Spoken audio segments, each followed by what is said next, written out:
Okay class, this is the video that's going to detail everything as an introduction that you need to know about Olympic lifting. Now there's a couple things kind of like prerequisites that you have to understand before you get into Olympic weightlifting. There's basically some movements and movement patterns that you need to be completely assured that somebody has down pat. Okay, they have to have a basic understanding of how to do some of these things before you try to add the barbell in there. So, for example, both of the movements involve a hinge and a squat and something new that's called triple extension. So, both of the movements are going to involve a break at the hips. So if you don't have somebody who is able to do this pattern yet, then you need to make sure you reinforce that first. Also, a squat, when you go through either of the Olympic lift variations, whether it's the clean or the snatch, you're going to have to end up catching low in a squat. Now, the third thing I was talking about, which is called triple extension. When we go through a squat pattern, okay, what we'll see is as we're coming up, we'll see the knees and the hips extend. When we do any of the Olympic lift variations or even jumps, any type of jump, what you'll see is the triple extension, which means that not only do you get the knees and the hips, but you also get the ankles. So the good thing about the Olympic lifts is that it involves triple extension through the hips. Okay, so you would get training to that ankle joint. That is a big deal, especially for power production as related to athletic activities, only because you can't ignore the fact that you have to extend through the ankle. Okay, you have to plantar flex. So there are certain movements, like I said, the hinge and the squat, you have to have down packed away from the Olympic lift setting. And then what we're trying to do is incorporate a little bit of triple extension into somebody's ability. Now, I will say that jumping with weight is going to be a great way to help teach somebody how to basically do triple extension without really teaching them. Only because you will be telling them, like, listen, I want you to jump as high as you can. And most people are going to know how to jump that you're working with, so they'll understand, dip down, come up, and naturally they have to go through triple extension. So you can already work on that a little bit before you have to worry about the technicalities that come along with the barbell. So what we're going to do now is go into the differences between the clean and the snatch. Then I'll go into the actual progressions for each one separately. Okay, so now what we're going to do is go over the difference between the clean and the snatch.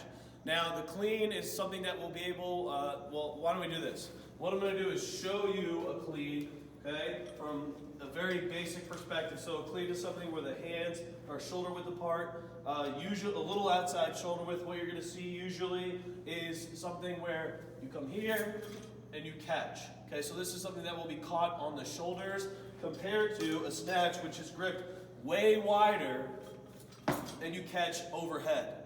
Okay, so there's some big differences between the two. The first one being the amount of weight and force that you can actually produce. So you're going to be able to do more weight and produce more power with a clean because of the nature of where your hands are at and actually how far the bar is traveling. So if we look, and I'm just going through a clean, the bar doesn't have to travel very far, even if I start from the ground.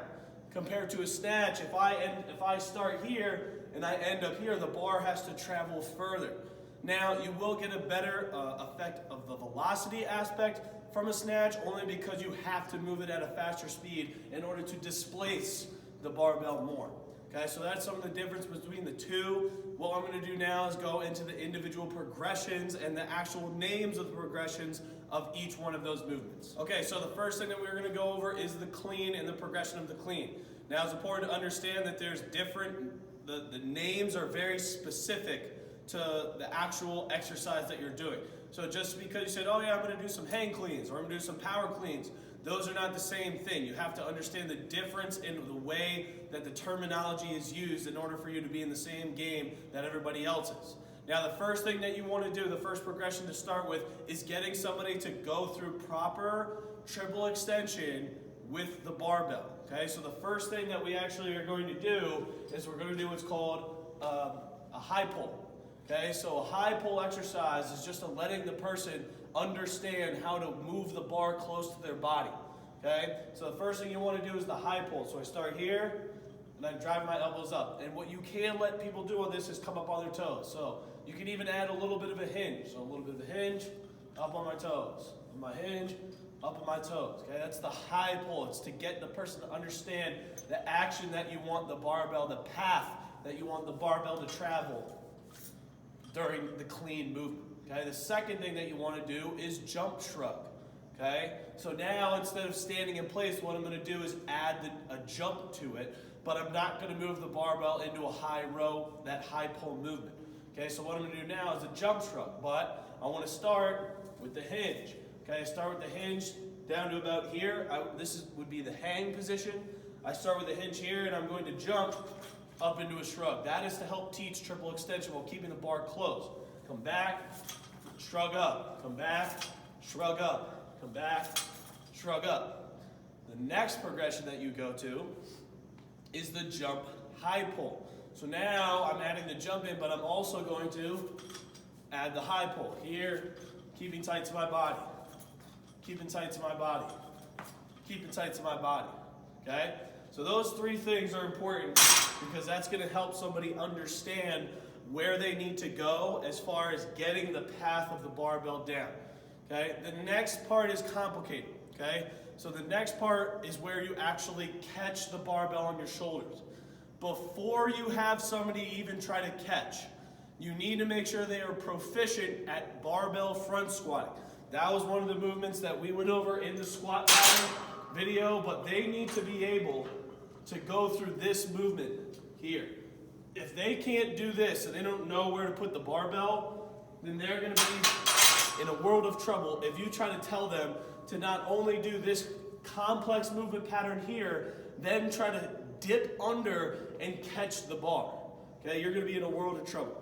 So those movements right there are how you set the tone to actually get into the clean.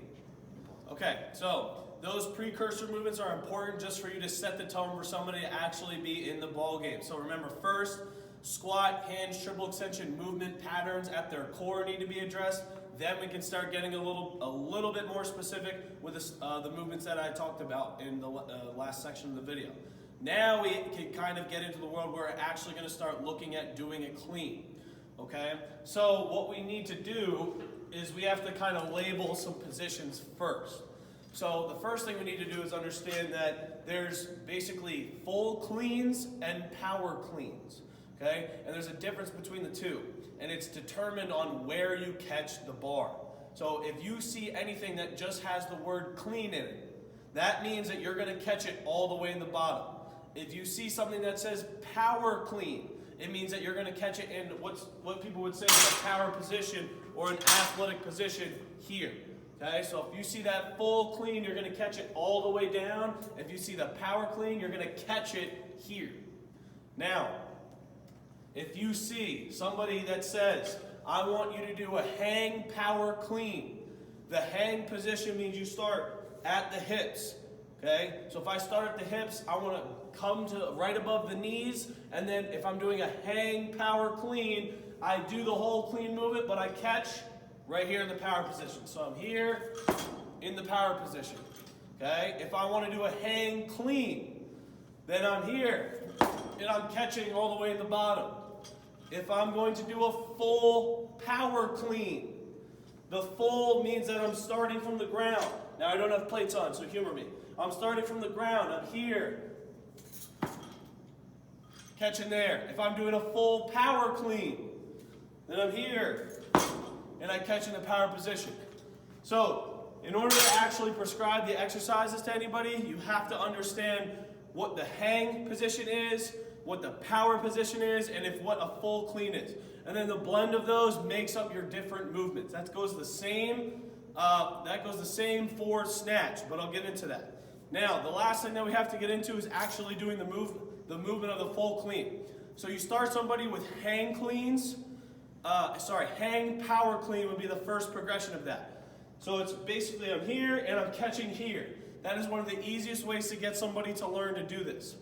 Then you slowly start working them down to the ground. So then I would go from hang power clean to hang clean. So we start here, hang power clean. Then we go to hang clean. So if we don't use the word power in there, we're all the way down. And then the last thing that you do is the full clean. Okay, so now we're going to get into actually doing the full clean. You have to have a barbell set up with weights. Now, if you look, I only have metal plates. That is not something that you usually want to do. If you have access to bumper or the rubber plates, it's great to use those. And another reason it's good to use those is that you can have the same height, the same circumference of the plate, not just with the 45, but you would probably have a 35, a 25, a 10-pound increment. So if we were at ESU, you would have been able to use the different ones so that we could regulate the load. Now for me, I only have this. So if I'm going to have somebody start brand new teaching them how to do a clean, I'm probably not going to start with this only because it's something that they've never done and we have to get it with a significant amount of weight. Now with the full clean, there's a couple phases. There's 5. You have the first pull, the knee scoop, the second pull, triple extension, and the catch. Okay, you have to know those. Now, going through those, I'm going to give a very quick, very basic intro of that. I just want you to have an understanding of the different phases. And if you want to try this with like a stick at home or a broom, please, by all means, go ahead, but you don't have to. This is a quick introduction to this, okay? This is not by any means like perfectly technical, but it's something where you just need to have an understanding of what's going on. So, the first pull is essentially the conventional deadlift part of the movement. Now, the only difference is when you're doing this, you're actually going to lean over the bar more to give yourself more leverage. Okay, so the further I lean, the more I can pull through and rotate. Compared to when I'm just doing a conventional deadlift, I'm just trying to stand up straight. So from here, I grab the bar, double overhand, okay, and the first pull is more of me actually getting my knees back. So I'm trying to actually keep the bar close to my center of mass, so I'm more going to look like this. Okay, to the bottom of my knee. So I'm here, here. Okay, the second thing is the knee scoop. So essentially you have to get the bar over your knees without actually going around them. So it's not here. I have to scoop over the knee here, here, here. Okay?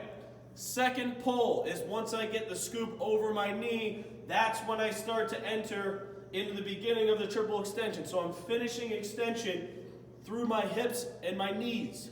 The actual triple extension part, that's where I start the jump shrug and the high pull part, right? So I've made my way from here, here, I'm starting to come up, come up. Once I get to this point, we have to start worrying about the catch. I've already produced the power that I have to create, so I'm getting the bar up to here, and then the next part is snapping and dropping under it. And that's where you have an aggressive shooting of your elbows under the bar. So fully, we're here, up, scoop, pull, under. Back down. Again, here we go, we're set, up, scoop, pull, under. And that's the clean. So now that we've gone over the clean, we have to go over the snatch. Now, the snatch is very similar to the clean, especially how the terminology works.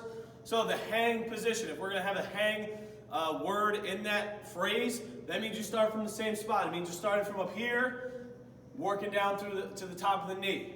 If I say a hang snatch, right, that's a full snatch.